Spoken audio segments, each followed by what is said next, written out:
High বন্ধুরা, আমি আসিম আর আপনারা দেখছেন আসিম ট্র্যাক মেকানিক। আজকে দেখাবো অশোক লেল্যান্ড ডোজ গাড়ির একটা বড় সমস্যা, হেড গ্যাসকেট কেটে যাওয়া। গাড়িটি আমাদের কাছে ওভার হিটিং নিয়ে এসেছিল, আর আমরা খুলতে দেখেছি গ্যাসকেট কেটে গেছে। আজ আপনাদের জানাবো গ্যাসকেট কী কারণে কাটে। 1 নম্বর কারণ হচ্ছে ডোজ গাড়িতে রেডিয়েটার ছোট হয়, জল কম থাকে।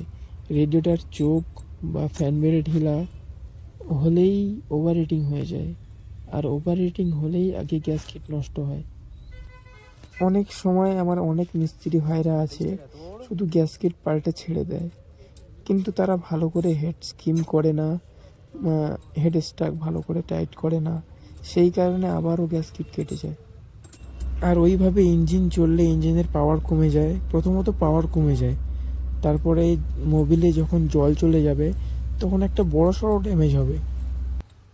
তাই আমি আমার মিস্ত্রি ভাইদের বলবো বা গাড়ি মালিকদের বলবো, যখনই আপনি আর গাড়ি কাজ করাবেন বা মিস্ত্রি ভাই করবেন, আপনি ভালো করে হেডটা স্কিম করে নেবেন, ট্রকটা ভালো করে টাইট করবেন, তাতে আপনার কাজের সমস্যার সমাধান এক চান্সেই হয়ে যাবে, আর গাড়ি মালিকও খুশি হবে। এটা আমার প্রথম ভিডিও।